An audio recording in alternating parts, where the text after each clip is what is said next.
Semua orang tertawa saat bocah miskin ini ditantang membuka brankas miliarder. Tapi detik berikutnya, ruangan itu membeku. Karena tak satu pun dari mereka menyangka, anak ini tahu sesuatu yang bahkan sang miliarder lupa.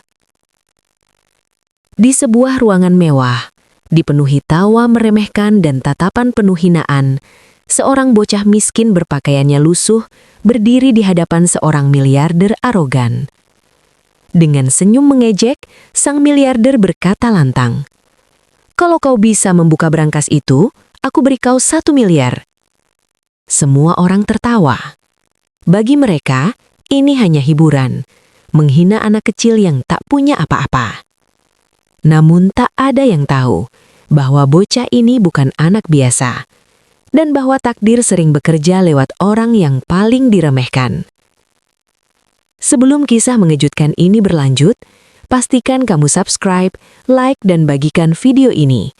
Karena setiap dukungan darimu membantu channel ini terus menghadirkan kisah-kisah takdir, keajaiban, dan pembalasan yang tak terduga. Tak semua hinaan terdengar keras. Sebagian justru datang dalam bentuk tawa. Tawa itulah yang memenuhi ruang kerja lantai 47 gedung Wijaya Tower sore itu. Ruangan luas berlapis marmer, lampu kristal menggantung megah, dan dinding kaca yang memperlihatkan kota dari ketinggian. Di sana berdiri para orang berduit, pengusaha, investor, dan kolega yang datang memenuhi undangan seorang miliarder ternama, Surya Adiwangsa. Nama itu cukup membuat orang menegakkan punggung. Kekayaannya tak hanya soal angka, tapi juga pengaruh. Apa yang ia sentuh bernilai, apa yang ia inginkan biasanya terjadi. Di tengah ruangan itu berdiri sebuah brankas baja raksasa, buatan Eropa, sistem pengaman tingkat tinggi. Benda itu bukan sekedar tempat menyimpan uang, melainkan simbol kekuasaan. Dan tepat di depan simbol kekuasaan itu, berdiri seorang bocah kurus dengan pakaian basah oleh hujan. Namanya Niskala. Tak ada yang tahu sejak kapan ia berada di sana. Beberapa orang baru menyadarinya ketika Surya menghentikan pembicaraan dan menatap ke arah sudut ruangan. "Kita kedatangan tamu," katanya datar. Semua mata mengikuti arah telunjuknya. Beberapa alis terangkat, beberapa senyum mengejek muncul tanpa ditahan. Petugas kebersihan menunduk gugup. "Maaf Pak, anak ini kehujanan. Saya izinkan berteduh sebentar." Surya memandangi bocah itu. Rambutnya sedikit panjang, wajahnya kotor oleh debu. Tapi sorot matanya tidak seperti anak jalanan pada umumnya. Tidak memohon, tidak takut. Hanya diam dan mengamati. Menarik. Surya tersenyum tipis. Senyum yang membuat orang-orang di sekitarnya langsung paham akan ada hiburan. "Hei, anak," panggilnya. "Mendekatlah." Niskala melangkah pelan. Suara langkah sandalnya terasa terlalu kecil di ruangan semewah itu. Beberapa tamu tertawa kecil. Ada pula yang terang-terangan menatap jijik. "Ngapain lama?" ejek seseorang. "Takut ya?" Niskala bergumam pelan, hampir seperti berbicara dengan dirinya sendiri. Orang seperti ini suka mengulang kebiasaan. Surya mengernyit. "Apa maksudmu?" Niskala mulai menekan angka. Bip, bip, bip. Satu tamu berhenti tertawa, lalu dua, lalu semua. Wajah Surya berubah, senyumnya hilang perlahan. "Berhenti," katanya tegas. Namun sudah terlambat. Niskala memutar kenop brankas dengan tenang. Klik. Suara kecil itu terdengar seperti petir di ruangan sunyi. Pintu brankas terbuka. Tak ada yang sorak, tak ada yang tertawa. Yang ada hanyalah ketakutan yang perlahan merayap. Surya mundur satu langkah. Siapa kau sebenarnya?" Niskala menoleh. "Cuma anak kehujanan?" Namun di balik pintu brankas yang terbuka itu, tersimpan sesuatu yang akan mengubah hidup Niskala. dan menghancurkan kesombongan Surya Adiwangsa. Dan itulah alasan mengapa kisah ini baru saja dimulai. Tak ada lagi tawa, tak ada lagi ejekan. Yang terdengar hanyalah dengung pendingin ruangan dan napas orang-orang yang mendadak terasa berat. Pintu brankas yang terbuka berdiri seperti bukti hidup bahwa apa yang baru saja terjadi tidak bisa diulang dan tidak bisa ditarik kembali. Surya Adiwangsa menatap isi brankasnya dengan mata membelalak.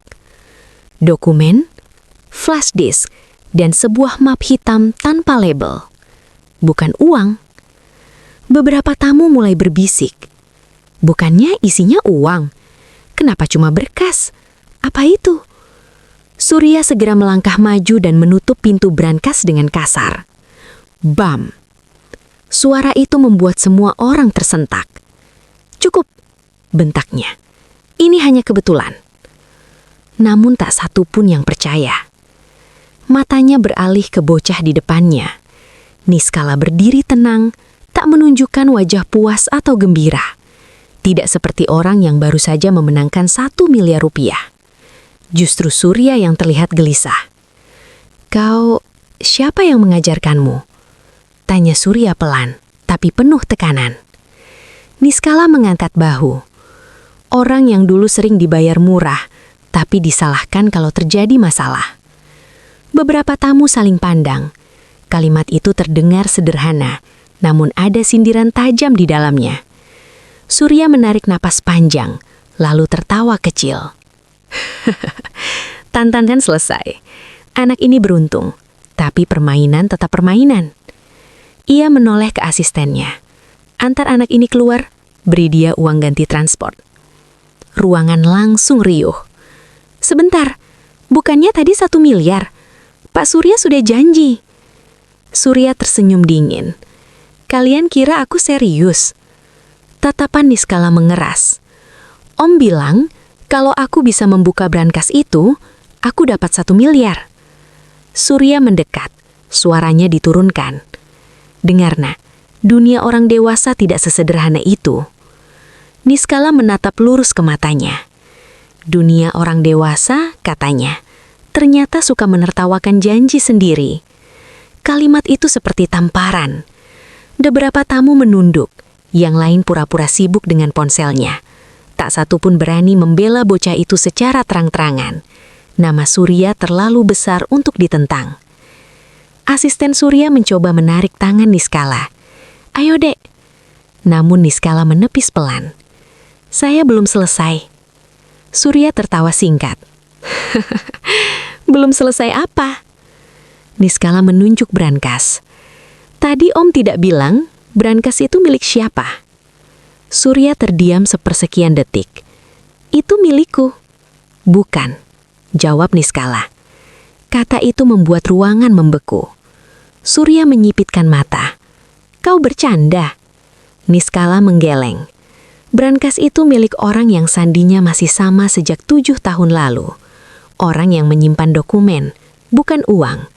Orang yang takut kehilangan sesuatu, bukan soal harta. Suara napas Surya terdengar berat. Berhenti bicara omong kosong. Niskala melanjutkan. Dan orang yang selalu berdiri di sisi kiri brankas saat unbukannya, karena tangan kanannya pernah cedera. Beberapa tamu refleks menoleh ke tangan kanan Surya. Bekas luka lama. Wajah Surya pucat. Siapa ayahmu? Tanyanya lirih. Niskala terdiam sejenak. Namanya tidak penting, dia cuma teknisi brankas. Pernah bekerja untuk Om, lalu tidak dibayar penuh.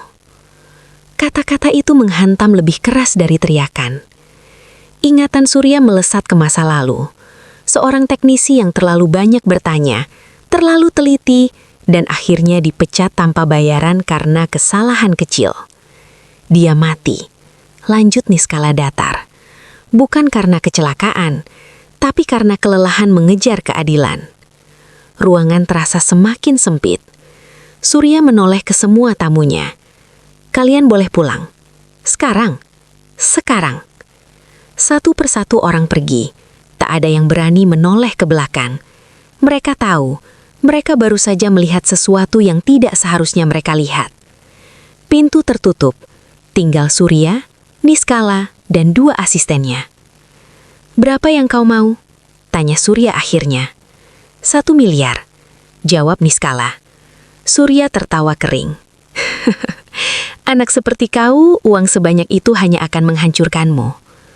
Niskala menatap lantai marmer. "Om salah.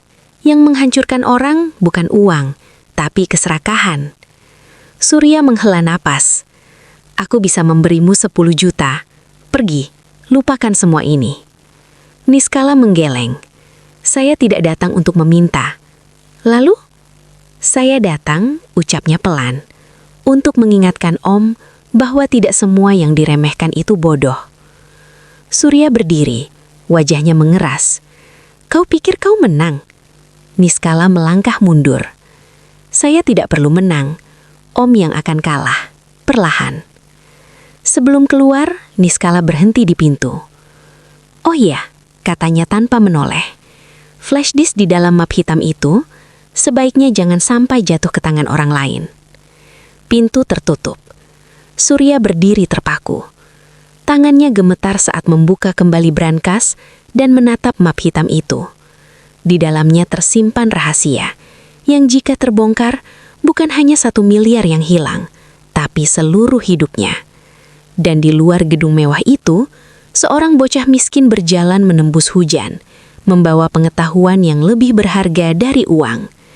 Sementara Surya Adiwangsa akhirnya menyadari satu hal pahit, bahwa tantangan itu bukan untuk menguji bocah itu, melainkan untuk membuka awal kehancurannya sendiri. Hujan turun semakin deras malam itu. Lampu-lampu kota memantul di aspal basah, menciptakan bayangan panjang yang bergerak tak beraturan. Seperti pikiran Surya Adiwangsa yang kini tak lagi tenang. Di dalam mobil hitamnya, Surya duduk membisu. Tangannya mengepal, rahangnya mengeras. Matanya kosong menatap jalanan. Untuk pertama kalinya setelah bertahun-tahun berkuasa, ia merasa kehilangan kendali. "Cari anak itu." Suara Surya rendah, nyaris berbisik, namun penuh ancaman. Asisten di kursi depan menelan ludah. "Pak, maksud Bapak bocah tadi?" "Ya, sekarang." "Nama?" Surya terdiam sesaat. "Entah, tapi dia bukan anak sembarangan." Mobil melaju lebih cepat. Hujan seolah ikut mengejar. Di benak Surya, satu persatu potongan masa lalu mulai menyatu. Teknisi brankas, pria keras kepala yang terlalu teliti, yang menolak menandatangani laporan palsu, yang kemudian dipersulit, ditahan bayarnya, dan akhirnya menghilang dari daftar kontraktor. Ayah Niskala. "Bocah sialan," gumam Surya. "Dia tahu terlalu banyak." Sementara itu, beberapa kilometer dari sana, Niskala berjalan menyusuri trotoar gelap. Bajunya masih basah. Sandalnya mengeluarkan suara kecil tiap kali melangkah. Namun wajahnya tidak menunjukkan ketakutan. Yang ada hanya kewaspadaan. Dia tahu. Sejak Surya memerintahkannya keluar dengan wajah pucat, Niskala sudah tahu satu hal. Hidupnya tidak akan sama lagi setelah malam ini. Dia berhenti di bawah jembatan kecil. Lampu jalan berkedip-kedip. Di sanalah ia biasa tidur ketika hujan. Aman, sepi, tak banyak orang lewat. Namun malam itu terasa berbeda. Niskala duduk, memeluk lututnya. Ingatannya kembali pada suara ayahnya. "Kala," kata ayahnya dulu, "kalau suatu hari kau bertemu orang yang takut pada masa lalu, jangan lari. Dengarkan, karena disitulah kelemahan mereka." Niskala membuka genggaman tangannya. Di sana ada secarik kertas lusuh milik ayahnya. Bukan berisi sandi, bukan angka, melainkan nama-nama orang, tanggal, dan satu simbol kecil di samping nama Surya Adiwangsa. Lingkaran hitam. Tanda bahaya. Lampu mobil mendekat. Niskala berdiri cepat. Jantungnya berdetak lebih cepat. Tapi pikirannya tetap jernih. Dia tidak lari. Dia masuk ke lorong sempit di balik deretan kios tutup, berbelok 2 kali, lalu menyelinap ke gang kecil yang hanya bisa dilalui 1 orang. Mobil hitam berhenti. 2 pria turun. Jaket gelap, earphone di telinga. Bukan orang biasa. "Dia lewat sini," kata salah satu. Niskala menahan nafas di balik tumpukan kardus. Dia bisa mendengar sepatu mereka menginjak air. 1 langkah, 2 langkah. Lalu suara ponsel berdering. "Pak, kami kehilangan jejak. Bocah itu kecil, lincah." Di dalam mobil, Surya menutup mata. "Cari terus," katanya dingin. Dia tidak boleh bicara ke siapapun. Kalau ketemu, Surya membuka mata. Buat dia diam. Telepon ditutup. Surya menyandarkan kepala. Tangannya gemetar, bukan karena marah, tapi karena takut. Flash disk di brankas itu kembali terbayang. Dokumen transaksi gelap, tanda tangan, rekaman suara. Jika bocah itu menyerahkannya ke orang yang tepat, semua akan runtuh. Keesokan harinya, berita kecil muncul di sudut internet. Seorang miliarder ternama dikabarkan mengusir bocah miskin dari gedungnya setelah tantangan kontroversial. Berita itu cepat tenggelam, namun tidak bagi 1 orang. Di sebuah rumah sederhana di pinggir kota, seorang pria tua menatap layar ponselnya lama. Rambutnya memutih, matanya tajam. Dia mengenali nama Surya. Dia juga mengenali wajah bocah itu. "Tidak mungkin," gumamnya. Pria itu berdiri, membuka lemari kayu tua itu, dan mengambil map coklat penuh debu. Di dalamnya ada foto lama. Seorang teknisi brankas muda tersenyum sambil merangkul anak kecil. "Niskala, jadi kau masih hidup." Hari beranjak siang. Niskala duduk di sudut pasar membantu seorang pedagang tua mengangkat karung. Sebagai balasan, dia diberi nasi bungkus. Sederhana, aman, namun rasa aman itu tidak bertahan lama. Sebuah mobil hitam kembali muncul di kejauhan. Niskala menunduk, berdiri perlahan, lalu berjalan menjauh tanpa berlari. Dia tahu, lari membuatnya terlihat bersalah. Namun kali ini, mobil itu berhenti. Bukan orang Surya yang turun. Seorang pria tua keluar. Pakaian sederhana, tatapan dalam. "Niskala?" Panggilnya pelan. Niskala berhenti. Berbalik, "Siapa Bapak?" Pria itu menelan nafas. "Aku, teman ayahmu." Kata itu menghantam seperti petir. "Bohong," jawab Niskala cepat. "Ayahku tidak punya teman." Pria itu tersenyum pahit. Itu karena semua yang berdiri di sampingnya disingkirkan. Dia mengeluarkan foto lama. "Ayahmu pernah menyelamatkan aku dari penjara karena kesalahan yang bukan aku lakukan." Niskala menatap foto itu lama. Dadanya terasa sesak. "Ayahmu bukan orang biasa, dan kau pun juga bukan." Niskala menggenggam kertas catatan ayahnya. "Mereka mencarinya." Pria itu mengangguk. "Aku tahu, dan sekarang mereka juga mencari kau. Kenapa Bapak mau menolong?" Pria itu menatap lurus. "Karena aku pernah diam, dan diamku membunuh orang baik." Sore itu, Niskala dibawa ke rumah pria itu. Aman, tersembunyi. Untuk pertama kalinya setelah bertahun-tahun, Niskala mandi dengan air hangat dan makan tanpa rasa waspada. Namun ketenangan itu semu. Di sisi lain kota, Surya duduk dengan pengacaranya. "Anak itu berbahaya," kata Surya. "Kita harus bergerak lebih cepat." "Pak Surya," jawab pengacara itu hati-hati. "Kalau anak itu bicara, posisi kita lemah." Surya menutup mata. "Kalau begitu, pastikan dia tidak punya siapa-siapa." Malam kembali turun. Niskala berdiri di jendela rumah kecil itu, menatap langit. Dia tahu, ini belum berakhir. Dia tahu ayahnya benar, Takdir tidak datang untuk ditunggu, tapi untuk dihadapi. Dia menggenggam flash disk yang kini ada di sakunya. Bukan senjata, tapi kebenaran. Dan di kejauhan, roda takdir terus berputar. Surya Adiwangsa sedang bersiap menyerang. Namun dia tidak sadar satu hal penting. Semakin keras dia mengejar bocah itu, semakin dekat dia pada kehancurannya sendiri. Jam dinding berdetak pelan, seolah menghitung mundur sesuatu yang tak terlihat. Niskala duduk di kursi kayu dekat jendela, memandangi hujan yang kembali turun. Meski tubuhnya hangat dan perutnya kenyang, pikirannya tak pernah benar-benar tenang. "Tidurlah," kata pria tua itu lembut. "Besok akan panjang." Niskala menggeleng. "Kalau mereka datang malam ini?"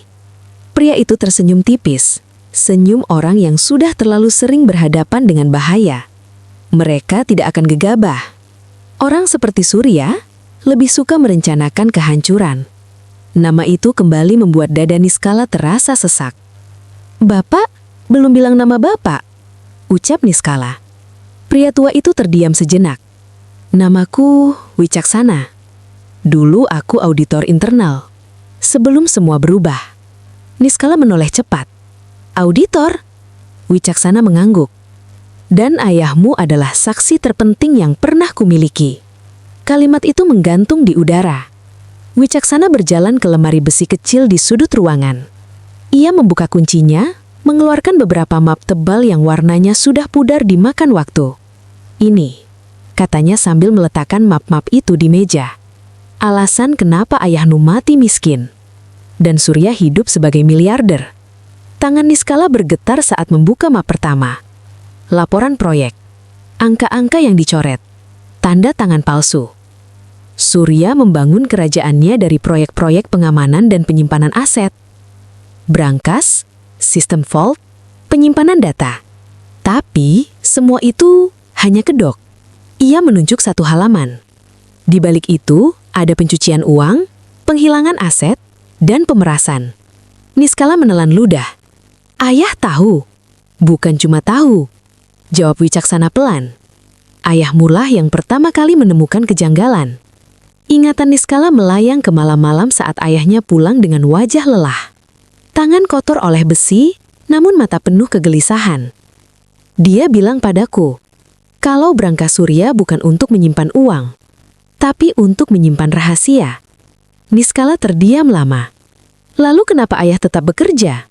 tanyanya lirih. Karena ia berharap, kalau kebenaran disusun rapi, suatu hari akan aman untuk dibuka. Air mata pertama jatuh tanpa suara. Flash disk yang kau pegang itu berisi salinan terakhir. Bukti yang ayahmu sembunyikan sebelum dia dipaksa menandatangani pengunduran diri. Niskala menggenggam flash disk di sakunya. Benda kecil itu kini terasa jauh lebih berat dari sebelumnya. Sementara itu di gedung megah Surya Adiwangsa, suasana jauh dari tenang. Meja kerja Surya dipenuhi ponsel, dokumen, dan wajah-wajah tegang. 2 orang kepercayaannya berdiri di depan meja. Anak itu sekarang bersama seseorang. Pria tua. Identitas belum pasti. Surya menyititkan mata. "Cari. Kami butuh waktu." Surya berdiri, menghantam meja. "Aku tidak peduli waktu. Aku peduli hasil." Ia berjalan ke jendela, menatap kota yang berkilau. Anak itu tidak boleh jadi simbol. "Simbol apa, Pak?" Surya tersenyum dingin. "Bahwa orang kecil bisa menggoyang orang besar." Di sisi lain kota, malam semakin larut. Wicaksana menutup semua map dan menatap Niskala serius. "Kau punya 2 pilihan." Niskala mengangkat wajahnya. "Apa?" "Pertama," kata Wicaksana, "kau pergi jauh. Ganti nama, lupakan semuanya. Aku akan melindungimu semampuku." Niskala terdiam. "Pilihan kedua, kau melawan. Tapi itu berarti hidupmu tidak akan pernah tenang." Niskala berdiri. "Ayahku tidak mati supaya aku lari." Wicaksana menatapnya lama. "Kau yakin?" Niskala mengangguk. "Aku tidak punya apa-apa untuk hilang. Kecuali kebenaran." Di keesokan harinya, berita kecil kembali muncul. Seorang mantan auditor dilaporkan muncul kembali setelah bertahun-tahun menghilang. Surya membaca berita itu sambil tersenyum miring. Jadi kau keluar dari lubangmu, Wicaksana. Bagus. Aku tidak suka berburu dalam gelap. Namun Surya tidak tahu satu hal. Berita itu sengaja dilepas. Di sebuah warung kopi kecil, Wicaksana dan Niskala duduk di sudut. Di depan mereka seorang pria muda berkacamata membuka laptop. Namaku Rendra, jurnalis independen. Niskala menegang. Wicaksana mengangguk. Dia bisa dipercaya. Rendra menatap Niskala dengan serius. Kau tahu apa arti bukti yang kau pegang? Niskala mengangguk pelan. Bisa menghancurkan Surya. Dan bisa menghancurkanmu juga. Orang seperti Surya tidak jatuh sendirian. Dia akan menyeret siapapun. Niskala menghela nafas. Ayahku sudah jatuh sendirian. Cukup. Rendra tersenyum kecil. Baik, kalau begitu, kita lakukan pelan-pelan. Di kejauhan, mobil hitam berhenti di seberang jalan. Dua pasang mata mengamati dari balik kaca gelap. Target terlihat. Besir seseorang. Di warung kopi itu, Niskak sama sekali tidak menyadari bahwa ia sedang diawasi. Dan di langit kota awan hitam kembali menggantung. Karena ketika dosa lama mulai digali, mereka yang menimbunnya akan melakukan apa saja agar kebenaran tidak pernah melihat cahaya. Jam dinding berdetak pelan, seolah menghitung mundur sesuatu yang tak terlihat. Niskala duduk di kursi kayu dekat jendela, memandangi hujan yang kembali turun. Meski tubuhnya hangat dan perutnya kenyang, pikirannya tak pernah benar-benar tenang. Tidurlah, kata pria tua itu lembut. Besok akan panjang. Niskala menggeleng. Kalau mereka datang malam ini? Pria itu tersenyum tipis, senyum orang yang sudah terlalu sering berhadapan dengan bahaya. Mereka tidak akan gegabah. Orang seperti Surya lebih suka merencanakan kehancuran. Nama itu kembali membuat dada Niskala terasa sesak. Bapak belum bilang nama Bapak, ucap Niskala. Pria tua itu terdiam sejenak. Namaku Wicaksana. Dulu aku auditor internal, sebelum semua berubah. Niskala menoleh cepat. Auditor. Wicaksana mengangguk. Dan ayahmu adalah saksi terpenting yang pernah kumiliki. Kalimat itu menggantung di udara. Wicaksana berjalan ke lemari besi kecil di sudut ruangan. Ia membuka kuncinya, mengeluarkan beberapa map tebal yang warnanya sudah pudar dimakan waktu.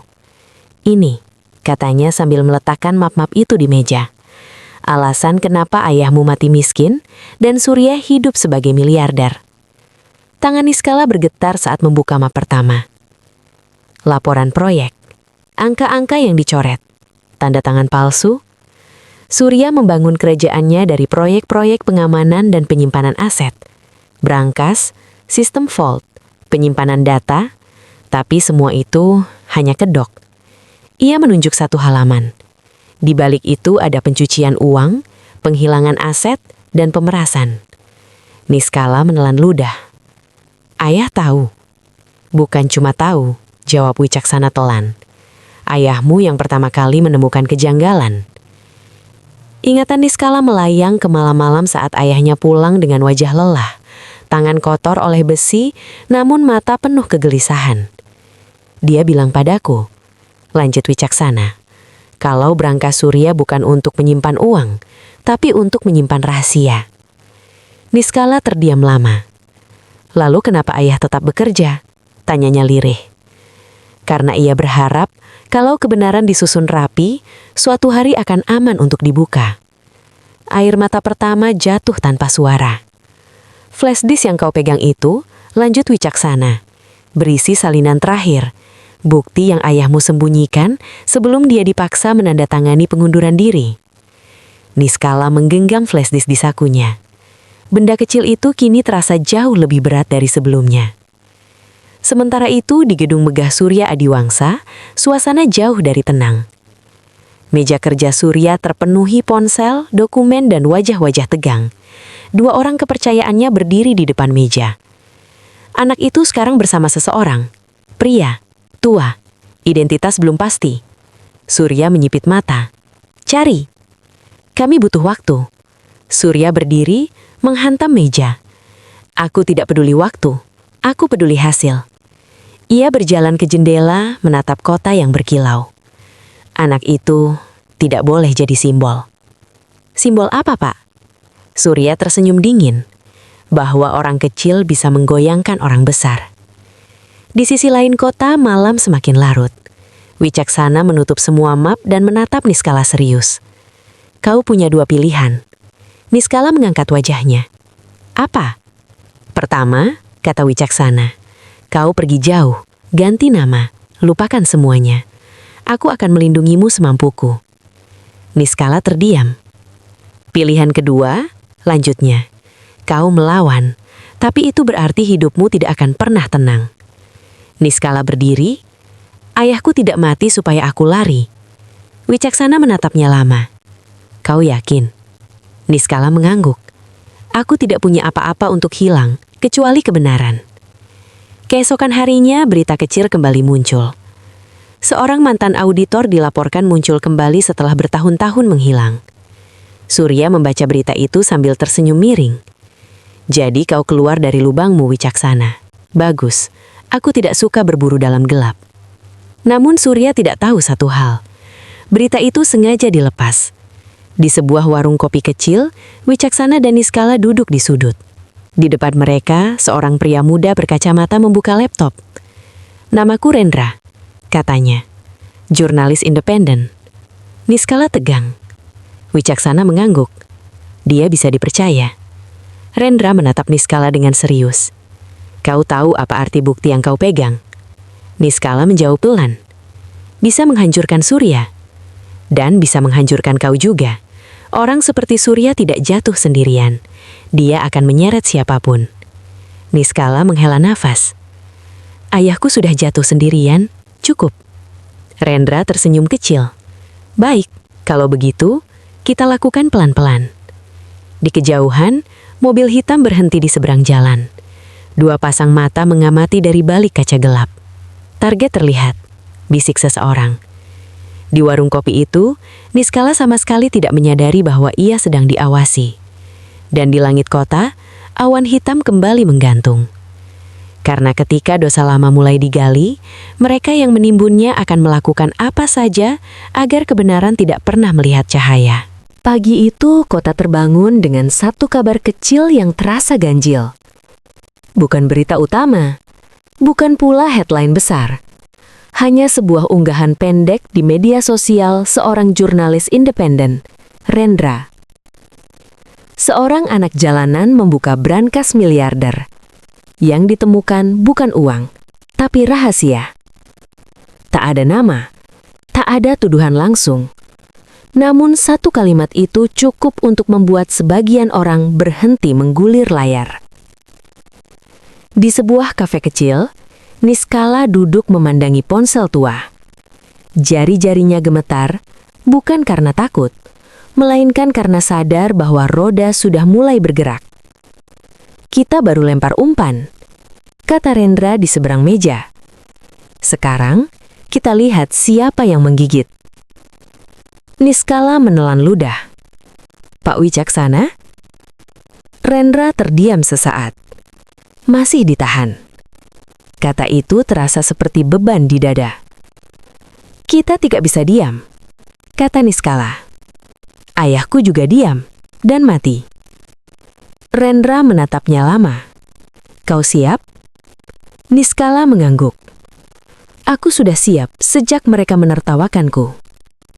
Di gedung megah Surya Adiwangsa, suasana kacau. Ponsel Surya tak berhenti berdering. Asisten keluar masuk ruangan dengan wajah tegang. Pak, unggahan itu mulai dibagikan ulang. Belum viral, tapi orang-orang mulai bertanya. Surya membanting ponselnya ke meja. Cari sumbernya. Kami curiga Rendra. Surya terdiam. Jurnalis kecil itu? Iya, Bak. Surya tersenyum dingin. Kesalahan mereka adalah mengira aku akan panik. Namun kenyataannya, ia panik. Ia berdiri, berjalan mondar-mandir. Naikkan isu lain, beli media, tutup celah. Kalau bocah itu bicara langsung, Surya berhenti. Dia tidak akan sempat. Di gudang tua, Wicaksana terbaring lemah. Darah mengering di sudut bibirnya. Pintu terbuka. Surya masuk sendirian. "Masih keras kepala?" tanya Surya. Wicaksana tersenyum lemah. "Kau kalah, Surya. Kau hanya belum tahu." Surya mendekati. "Aku selalu menang." Wicaksana menatapnya lurus. "Tidak kali ini.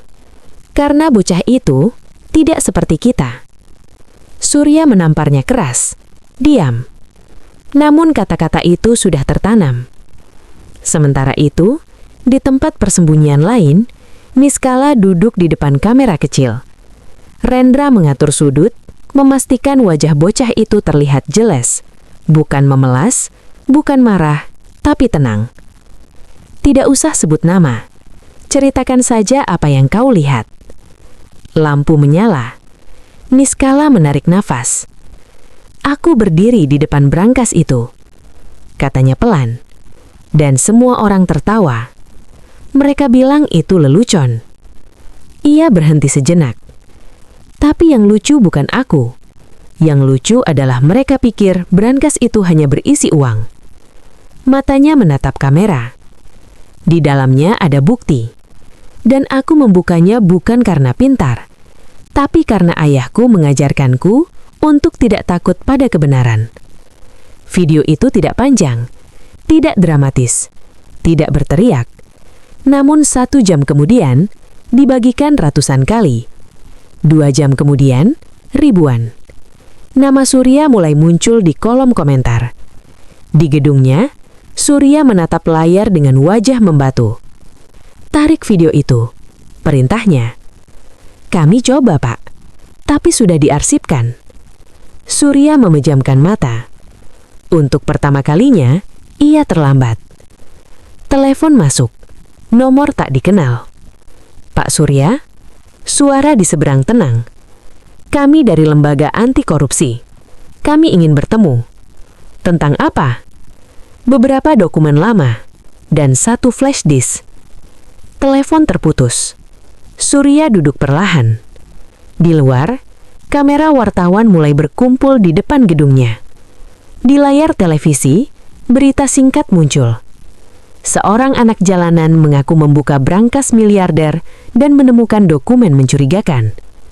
Belum tuduhan, belum vonis, tapi cukup untuk mengguncangkan. Rendra menatap Niskala. "Kau tahu apa artinya ini?" Niskala mengangguk. "Mereka tidak bisa membunuh kebenaran di depan kamera." "Dan Pak Wicaksana?"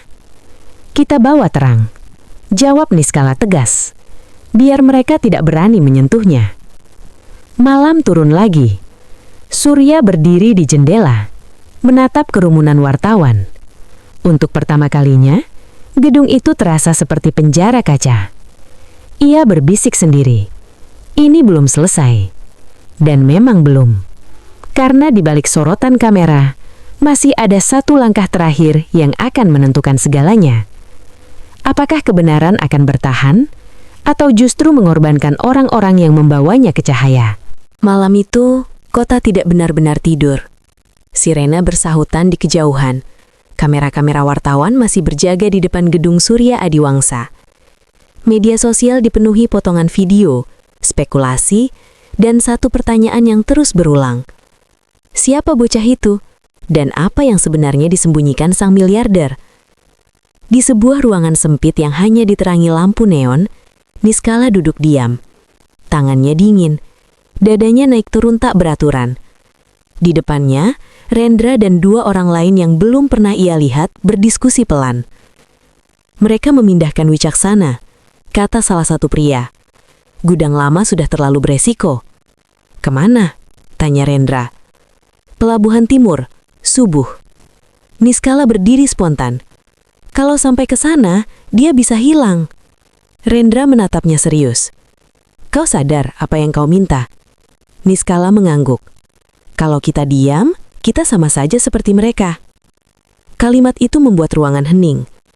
Akhirnya, Rendra menghela panjang. Baik, kita bergerak.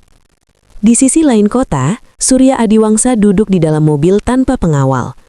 Malam itu, ia ingin sendiri, atau setidaknya berpikir bahwa ia masih mengendalikan keadaan. Ponselnya bergetar. Pak, suara di seberang terdengar gugup. Media mulai mengaitkan nama Bapak dengan proyek lama. Ada tekanan dari atas. Tekanan dari siapa? Tanya Surya dingin. Dari orang-orang yang biasanya tak pernah bicara. Surya menutup mata. Percepat pemindahan. Bocah itu tidak penting, potong Surya. Yang penting, saksi tua itu hilang. Namun, Surya tidak tahu bahwa untuk pertama kalinya, rencananya bocor dari dalam. Di pelabuhan timur, angin laut menusuk tulang. Sebuah gudang logistik berdiri sepi. 2 mobil hitam berhenti. Wicaksana diturunkan dengan tangan terikat, langkahnya pincang. Kau tidak akan keluar hidup-hidup dari ini, kata salah satu pria Surya. Wicaksana tersenyum lemah. Aku tidak perlu hidup lama, asal kebenaran hidup. Pintu gudang terbuka. Dan saat itulah, lampu sorot menyala. Berhenti! Teriakan itu memecah malam. Beberapa pria refleks mengeluarkan senjata. Namun langkah kaki dari berbagai arah membuat mereka ragu. Ini wilayah publik. Ada laporan penahanan ilegal. Suara-suara itu datang cepat. Wicaksana mengangkat kepala. Dan di antara cahaya dan bayangan, ia melihat Niskala. Kala, gumamnya. Niskala berdiri di belakang barikade.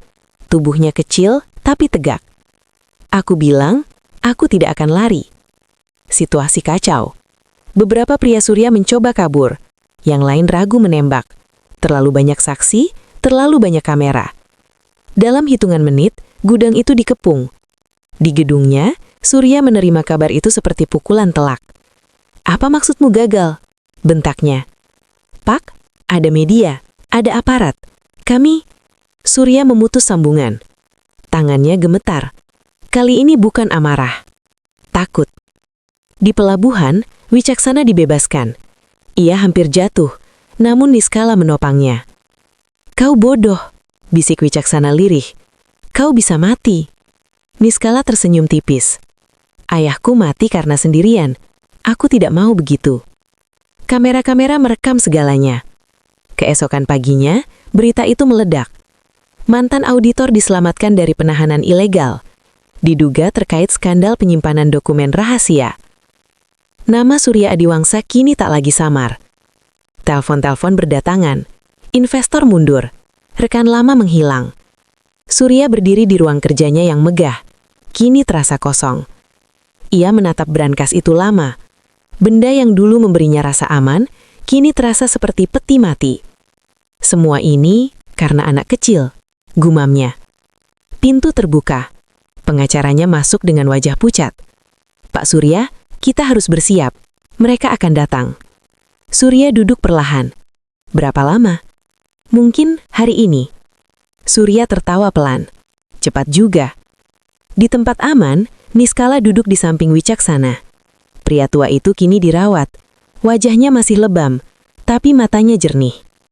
Kau tahu, begitu semua ini selesai, hidupmu tidak akan pernah sama. Niskala mengangguk. Aku tahu. Kau menyesal. Niskala melihat jendela, ke arah cahaya pagi. Tidak. Untuk pertama kalinya, aku merasa ayahku tidak sendirian. Rendra masuk bawa ponsel. Siap? Untuk apa? Untuk langkah terakhir. Di layar ponsel, notifikasi berita muncul satu persatu. Penyelidikan resmi, pemanggilan saksi, penyitaan aset, dan satu judul besar yang membuat nafas Niskala terbahan. Miliarder Surya Adiwangsa terancam diperiksa. Sumber dari anak jalanan. Niskala menutup mata sejenak. Ia tahu, besok adalah akhir dari segalanya. Atau awal dari hidup baru. Dan jauh di dalam gedung mewah yang kini terasa sunyi, miliarder Surya Adiwangsa menatap malam terakhirnya sebagai orang paling berkuasa di ruangan itu. Ia akhirnya mengerti satu hal pahit. Kekuasaan runtuh bukan karena musuh besar, tapi karena satu suara kecil yang menolak untuk dibungkam. Pagi itu, Matahari terbit dengan cara yang berbeda. Bukan lebih terang, bukan lebih hangat, tetapi lebih jujur. Di depan gedung Wijaya Tower, kamera-kamera berbaris rapi. Wartawan berdiri sejak subuh. Beberapa warga biasa ikut berhenti, menatap gedung yang selama ini hanya mereka lihat dari jauh. Gedung yang menjadi simbol kekayaan, kekuasaan, dan jarak antara atas dan bawah. Hari ini, jarak itu runtuh. Sebuah mobil hitam berhenti di depan pintu utama. Pintu terbuka. Surya Adiwangsa turun dengan langkah berat. Jasnya masih rapi, namun wajahnya kosong. Tak ada senyum percaya diri. Tak ada tatapan angkuh. Yang ada hanya satu ekspresi. Kehilangan kendali. Pak Surya, benarkah Anda menyuap auditor? Apa isi sebenarnya dari brankas itu? Apakah benar ada penahanan ilegal? Surya tak menjawab. Ia hanya berjalan, menunduk, masuk ke dalam gedung yang dulu ia kuasai. Di ruang pemeriksaan, waktu berjalan lambat. Dokumen dibuka satu persatu. Nama disebutkan, tanggal dicocokkan. Dan akhirnya, flash disk itu diputar. Suara rekaman memenuhi ruangan. Tanda tangan palsu ditampilkan di layar. Alur uang digambarkan dengan jelas. Tak ada teriakan, tak ada drama. Hanya keheningan panjang, jenis keheningan yang menandai akhir dari kebohongan. Di luar gedung, layar televisi menampilkan breaking news. Miliarder Surya Adiwangsa resmi ditahan. Skandal berantas terbongkar. Kerumunan terdiam. Sebagian tidak bersorak, sebagian tidak berkata apa-apa. Karena semua sadar, yang menjatuhkan raksasa itu bukan pesaing besar, melainkan seorang bocah miskin yang dulu ditertawakan. Di tempat lain, Niskala berdiri di depan layar kecil. Ia menatap berita itu tanpa ekspresi berlebihan. Tak ada rasa menang, tak ada kepuasan. Hanya napas panjang. Wicaksana duduk di kursi roda di sampingnya. Sudah selesai, katanya pelan. Niskala mengangguk. Iya. Dan kau mau kemana setelah ini? Pertanyaan itu membuat Niskala terdiam. Rendra masuk membawa map baru. Katanya, negara akan menanggung pendidikanmu. Dan ada satu hal lagi. Ia membuka map itu, sebuah surat resmi. Nama ayahmu, lanjut Rendra, dipulihkan. Dia diakui sebagai pelapor kunci. Air mata akhirnya jatuh, bukan karena sedih, tapi karena akhirnya ayahnya tidak mati sebagai orang yang dilupakan. Beberapa minggu kemudian, di sebuah sekolah sederhana, seorang anak baru duduk di bangku paling depan. Seragamnya masih kebesaran, tapi wajahnya tenang. Namanya Niskala. Ia bukan selebritas, ia bukan pahlawan. Ia hanya anak yang memilih untuk tidak diam. Suatu sore, Niskala berdiri di depan makam sederhana, tanpa marmer mahal, tanpa bunga mewah. Yah, bisiknya. Brankas itu sudah terbuka. Angin berembus pelan, dan untuk pertama kalinya, Niskala tersenyum tanpa beban. Kadang dunia menertawakan orang kecil, bukan karena mereka lemah, tetapi karena kita takut jika suatu hari mereka berdiri. Kekuasaan bisa membeli banyak hal, tapi tidak bisa membeli kebenaran. Dan keberanian tidak selalu datang dari orang besar, melainkan dari mereka yang sudah terlalu sering diremehkan. Jika kisah ini menyentuh hatimu, jangan lupa like, subscribe, dan bagikan video ini, agar lebih banyak orang percaya bahwa keadilan masih punya jalan, meski harus dibuka oleh tangan kecil. Terima kasih sudah menonton sampai akhir. Sampai jumpa di kisah takdir berikutnya.